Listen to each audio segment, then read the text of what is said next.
20 अप्रैल को शुरुआत करी और 26 तारीख से हम लगातार शहीद दिवस पर बैठे हैं, जिसमें लोकसभा का सत्र चल रहा है और बीच में 12-13 तारीख से लेकर लगातार मेरे सांसद के तौर पे जो कार्यक्रम थे, मीटिंग थी, वो लेने में नागौर गया। 70 दिन में स्वयं यहाँ बैठा रहा और उसके बाद का जो समय आपने देखा होगा, पार्लियामेंट के अंदर भी इसको जोरदार ढंग से उठाया हमने। ऑल पार्टी मीटिंग के अंदर भी जोरदार ये मुद्दा छाया रहा। जब जेपी नड्डा जी को मैंने याद दिलाया कि आप खुद वहां गए थे, तो उन्होंने मुझे आश्वस्त किया कि इसकी चर्चा हम कराएंगे। पेपर लीक की घटनाएं देश के अंदर हो रही है, तो पेपर लीक की घटनाओं पर देश की सबसे बड़ी संसद के पार्लियामेंट के अंदर नियम 193 दूसरी तरीके से इसकी चर्चा हो। 10 घंटे 12 घंटे पेपर लीक की घटनाओं को हम रोकें। ये राजस्थान नहीं हो रहा, बिहार बंगाल कई जगह हुआ, लेकिन राजस्थान पेपर लीक की एक तरीके से राजधानी बन गया। आप कह सकते हो कि हब बन गया था। सबसे ज्यादा पेपर लीक की घटनाएं हो रही है, सबसे ज्यादा भर्तियां रद्द हो रही है, पेपर मार्केट के अंदर आ जाते हैं। और एसआई भर्ती और आरपीएससी जिसके पुनर्गठन की मांग कर रहे हैं, ये भारतीय जनता पार्टी के नेताओं ने, मोदी, अमित शाह, नड्डा जी और चाहे दूसरे लोग थे, वो जब ये चुनाव के अंदर आए 23 में, उन्होंने बात कही थी कि अगर हमारी सरकार बनी तो एसआई भर्ती हम रद्द करेंगे, जिसमें 859 थानेदार नए ट्रेनिंग कर रहे थे, और आरपीएससी का पुनर्गठन करेंगे। उसमें जो बाधा आ रही थी, वो कह रहे थे कि राज्यपाल के मार्फत दिल्ली ये जाएगा। आरपीएससी के अंदर उन्होंने बदलाव किया, चेयरमैन बदला और 7 की जगह 3 मेंबर नियुक्त करने का आदेश भी किया। पुनर्गठन करने की बात जरूर कह रहे हैं, लेकिन हमारी मांग है कि जो पुराने चोटे वहां बैठे हैं सारे मेंबर और दूसरी टीम जो 35 साल से नौकरी करें, उनको एक बार निकाल के सफाई करो आरपीएससी की, वो पुनर्गठन होगा। और इस भर्ती को आप रद्द करें। मामला हाईकोर्ट के अंदर चल रहा है। दिल्ली कूच का भी हमने कहा है और प्रधानमंत्री से हम वापस टाइम मांगेंगे कल इस मामले में। मैंने पहले पीएम से टाइम मांगा था, पीएम ने गृह मंत्री को लिखा, लेकिन गृह मंत्री से भी हमारे डेलीगेशन के साथ मुलाकात नहीं हुई। मैं चाहता था कि एसआई भर्ती रद्द कराने को लेकर जो डेलीगेशन हमने किया, वो डेलीगेशन के साथ प्राइम मिनिस्टर से या गृह मंत्री से मुलाकात हो। कल हम इस मामले में पूरी कोशिश दोबारा करेंगे, फिर इस मामले को और मजबूत तरीके से लोकसभा के अंदर हम उठाएंगे। देश की जनता का ध्यान जाए, दोनों पार्टियों का ध्यान जाए और देश देखे, इसलिए हम लोकसभा के अंदर इस मामले को फिर उठाएंगे। निश्चित रूप से जेल भरो आंदोलन, 1.25 लाख लोगों की रैली, बार बार आपके जो धरने प्रदर्शन और आंधी बरसात और तूफान के अंदर भी जिस तरह नौजवानों ने देश में संदेश दिया और ट्विटर पे ट्रेंड चलाया आपने कि भजनलाल हटाओ राजस्थान बचाओ, उसको शैडो बैन कराना पड़ा देश की सरकार को। जितनी राजस्थान सरकार की बदनामी देश के अंदर हुई है, दिल्ली के तमाम नेताओं को पता लग गया कि भजनलाल सरकार सबसे भ्रष्ट सरकार है और मुख्यमंत्री और इसके आसपास के लोग, रिश्तेदार, सारे जमीनों पे कब्जे करने के अंदर लगे हुए। सारे डिस्प्यूट लैंड इनके परिजनों ने, रिश्तेदारों ने खरीद ली और रातों रात उनको सुलटा रहे हैं। तभी तो भजनलाल जी घेवर लेके दिल्ली में घूमते दिखे आपको। ये हमारे संघर्ष का ही परिणाम है कि भजनलाल को 2 क्विंटल घेवर लेके दिल्ली जाना पड़ा उन नेताओं का मुंह मीठा कराने के लिए कि साहब तीज के घेवर है, गाय के घी के बने हुए, ताजा है, आप खाओगे तुम, ताकि सोचोगे सीएम की कुर्सी बच जाए। लेकिन मैं आपको विश्वास दिलाता हूँ, भजनलाल लंबे समय तक राजस्थान के मुख्यमंत्री नहीं रहेंगे। अगर भारतीय जनता पार्टी को खत्म होना है तो भजनलाल को राजस्थान का मुख्यमंत्री रखेगी। इस पंचायत चुनाव के अंदर आपको परिणाम नजर आएगा कि भजनलाल सरकार के इर्द गिर्द के अंदर जो लोग बैठे हैं, जिस तरह सीएमओ भ्रष्टाचार के अंदर सीएम रेजिडेंस, मुख्यमंत्री कार्यालय और भजनलाल जी के सारे रिश्तेदार और उनके साथ बेडम से लेके कम से कम आधा दर्जन मंत्री जिन पर आरोप लगे, वो सारे जमीनों का धंधा कर रहे हैं, भारी भ्रष्टाचार कर रहे हैं। एक ही बात कहते हैं कि मौका आया है और इस मौके में अगर चौका नहीं मारेंगे तो दोबारा मौका कब आएगा और वापस कांग्रेस का आएगा तो ऊपर पर्दा डाल देंगे और बीजेपी वाले कांग्रेस के ऊपर पर्दा डाल। बताइए, कांग्रेस के नेताओं पर जो ईडी की कार्रवाई हुई, पेपर लीक में जिन जिन नेताओं के नाम आए, एक भी नेता पकड़ा गया क्या आज तक? हमने मांग करी कि एकाध मामले की, रीट के मामले की सीबीआई जांच आप कराओ। आप खुद जब हाउस के अंदर किस तरह के आपके बड़े नेता बात करते थे, जिनके पोस्टर पे फोटो थे, चाहे वसुंधरा हो, चाहे सतीश पूनिया, राजेंद्र राठौड़, तीसरा आपका सीपी जोशी, सब ये कह रहे थे कि अगर हमारी सरकार आई तो हम रीट की जांच कराएंगे, ये रद्द करेंगे, वो करेंगे।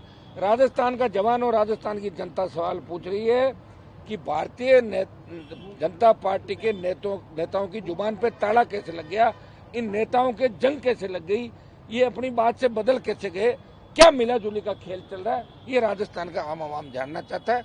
और इसको लेके राष्ट्रीय लोकतांत्रिक पार्टी ने इस आंदोलन के सारे रिकॉर्ड तोड़ दिए और 100 दिन से ज्यादा अगर कोई पॉलिटिकल पार्टी और उसके नेता यहाँ लगातार बैठे रहे, वो आरएलपी पार्टी है जो राजस्थान को बचाने के लिए संघर्ष कर रही है। हमारा जो मुख्य उद्देश्य है कि हमारी आरपीएससी, कर्मचारी चयन बोर्ड और माध्यमिक शिक्षा बोर्ड, इन पर लोगों का विश्वास कायम रहे, वापिस किसी भी तरह की पेपर लीक की घटनाएं नहीं हो, और जितने भी दोषी है, चाहे वो कांग्रेस के बड़े नेता हो, चाहे बीजेपी के हो, जितने ब्यूरोक्रेट्स हो या दलाल हो, वो सब पकड़े जाए। मुझे प्रधानमंत्री का वो भाषण याद आ रहा है, वो कह रहे हैं कि पाताल से भी ढूंढ लेंगे पेपर माफियाओं को। तो पाताल पे जाने की जरूरत नहीं है, आप तो इस देश के अंदर ढूंढने, पेपर माफिया आपको इस देश के अंदर नजर आ जाएगा। ये हमारी प्रमुखता से मांग है, हम लड़ाई लड़ेंगे। अगर वहां हमारी पार नहीं पड़ी तो दिल्ली कूच होगा। आरपीएससी, एसआई भर्ती, अग्निवीर और तमाम मुद्दों को लेके, इस राजस्थान में बढ़ते अपराध को खत्म करने के मुद्दे को लेके, और भजनलाल और आसपास के मंत्रियों के भ्रष्टाचार को लेके हम दिल्ली के अंदर इनकी पोल खोलेंगे। आने वाले कुछ ही समय के अंदर हम दिल्ली कूच का ऐलान कर रहे हैं। हमारी नजर हाईकोर्ट के ऊपर भी है कि हाईकोर्ट से एक बार देख लें कि हाईकोर्ट इसके अंदर क्या करता है। तारीख तय हम ही करेंगे, तो बता तो दिया आपको। अभी मुद्दा जिंदा है। ऑल पार्टी मीटिंग के अंदर भी आपने देखा कि पुरजोर तरीके से मामला उठा था, और जेपी नड्डा जी ने ये कहा कि इस मामले में पेपर लीक की घटनाएं गंभीर है और इसकी हम सदन में चर्चा कराना चाहते हैं। तो सदन में चर्चा हो जाए तो फिर इससे बड़ा मामला ही नहीं हो सकता। प्रयास कर रहा हूँ, एक बार उठाया और उठाएंगे, और फिर हमें लगेगा कि अब कहीं से कुछ नहीं हो रहा है तो फिर दिल्ली कूच हमारा अंतिम हथियार होगा, और उसकी जल्दी हम ऐलान कर देंगे दिल्ली कूच करने का। अच्छा हनुमान जी, क्योंकि आप कह रहा हूँ तो कम से कम देश में बात चल रही है कि राजस्थान में कोई तो जिंदा है, सारे मरे हुए नहीं है। ये तो राजस्थान का तो मान बढ़ ही रहा है, क्या नुकसान क्या है भाई। ये तो लग रहा है भाई सारे सेट नहीं हुए। अभी भी एक पार्टी है जो राजस्थान के सम्मान में लड़ रही है। चाहे झालावाड़ की जो घटना थी, जिस तरह स्कूल ढह गया था, और मुझे कहते हुए मतलब किस तरह महसूस हो रहा है कि कांग्रेस पार्टी के 8 सांसद होते हुए भी कांग्रेस के किसी सांसद ने अपनी जुबान पे झालावाड़ की घटना का, उन जो बच्चे खत्म हो उनका नाम तक नहीं लिया कांग्रेस। और न मुख्यमंत्री वहां गए और न लोकसभा अध्यक्ष वहां गए। बिरला जी हडोती चाहते हैं, मुख्यमंत्री को जाना से जिस तरह हमारी भावनाएं आहत हुई पूरे प्रदेश की, देश की, किस तरह हमारे छोटे बच्चे जो सरकारी लापरवाही की वजह से वो उनकी मौत हो गई बच्चों की, और अभिभावक किस तरह सरकार की गलतियों का दंड झेल रहे हैं। तो ये भी एक बड़ा मामला है, हृदय को झकझोर करने वाला। इस मामले को भी आरएलपी ही उठा रही है। कहाँ गया विपक्ष दूसरा, बताओ मुझे। कांग्रेस ने तो यहाँ सड़कों पे, ना दिल्ली में। हाँ, जब दूसरे अंदर के मामले को कांग्रेस कौन सी चर्चाएं करी, क्या नहीं करी, वो तो कांग्रेस जाने। लेकिन मैं मेरी ड्यूटी पूरी ईमानदारी से लोकसभा का निभा रहा हूँ, सड़क पर भी निभा रहा हूँ, सदन पे भी, सड़कों पर भी। आप देखो 3-3 बजे तक धरने चलते हैं। जहाँ भी मौका लग रहा है मैं प्रयास कर रहा हूँ कि राजस्थान के आम आदमी को तकलीफ नहीं हो। राजस्थान में जिस तरह बजरी माफिया को पहले जिस तरह कांग्रेस सपोर्ट करती थी, बीजेपी के कुछ नेता सपोर्ट करें, कुछ पार्टनर भी हैं, बहुत से विधायक इन बजरी की लीज के अंदर, इनके मिनिस्टर पार्टनर है। तो हम प्रयास करें कि हमारे सपनों का राजस्थान बने। इसके लिए लंबा संघर्ष करना पड़ेगा। संघर्ष हम कर रहे हैं।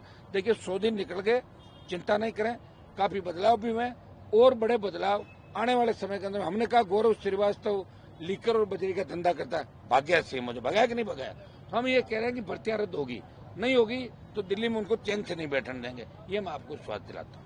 सर, वसुंधरा राजे और भजनलाल शर्मा एक साथ दिल्ली के लगातार दौरे कर रहे हैं। भजनलाल शर्मा 2 बार दिल्ली जा चुके हैं। पहले भजनलाल जी वसुंधरा जी के यहाँ काम करते थे, तो और क्या है।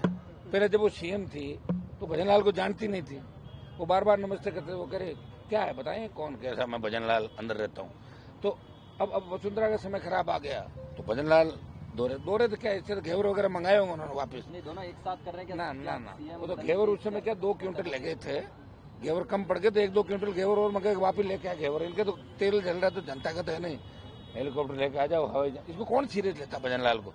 दिल्ली में तो इसकी रेपुटेशन बहुत डाउन होगी भजनलाल की। हर कोई कह रहा है यार कहाँ सीएम बना दिया, मजाक बना दी राजस्थान, और एक तरीके से राजस्थान को अपमानित कर दिया। इसके बजाय तो बिना सीएम के रह जाते हैं, मोदी जी खुद ही चला लेते वहाँ। भाई पीएम के साथ राजस्थान का सीएम, 2 भी तो रह सकता है आदमी।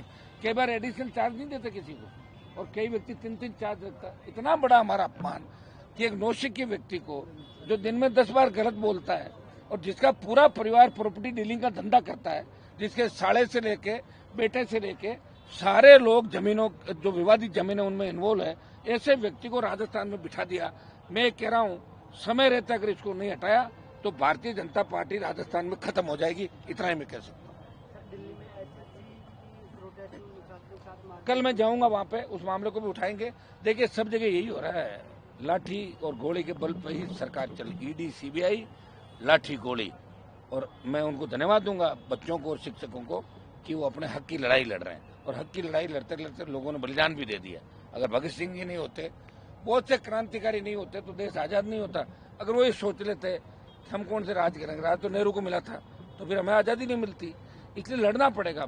मैं कह रहा हूँ, मैं लड़ रहा हूँ, कोई जरूरी नहीं मुझे सफलता मिले, लेकिन देश में बात चल रही है प्रदेश में कि हनुमान बेनीवाल सब काम छोड़ के राजस्थान के जवान, किसान और सर्व समाज के लिए सड़क से लेकर सदन तक लड़ रहा है और हर वर्ग की लड़ाई लड़ रहा है। यही मैसेज हमें देना है कि राजस्थान लड़ा का प्रदेश है, वो कमजोर प्रदेश अब नहीं रहा जो पहले था। वहाँ लड़ा के नए तैयार हो गए राजस्थान के।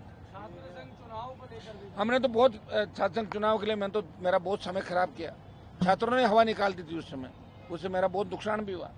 छात्र नेता चुनाव चाहते हैं, आम छात्र चुनाव नहीं चाहता। आम छात्र कहता हमें क्या नाम चुनाव से। छात्र नेता जरूर गाड़ियों में घूमते हैं, बड़ा बड़ा करते हैं, लेकिन मैंने तो छात्र संघ के लिए लगातार 2 महीने मेरे खराब किए और हवा निकल गई उनकी। तो आरएलपी के कार्यकर्ता थे, वो संख्या 10-15 हजार पहुंच गई, नहीं तो 500 नहीं पहुंचती। ये छात्र नेता भी क्या कि अपना अपना डेमोस्ट्रेट करने के लिए। और मैं तो ये कह रहा हूँ कि कैंपस के अंदर चुनाव हो तो पॉलिटिकल पार्टियों की दखलंदाजी बंद हो जानी चाहिए।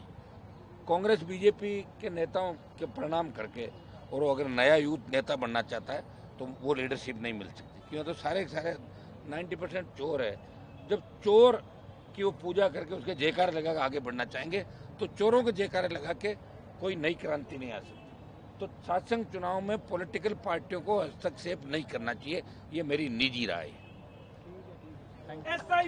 रद्द करो, आरपीएससी भंग करो, भंग करो, भंग करो, एसआई भर्ती रद्द करो, रद्द करो, रद्द करो। जब जब हनुमान बोला है, राज सिंहासन डोला है, सिंहासन डोला है, एसआई भर्ती रद्द।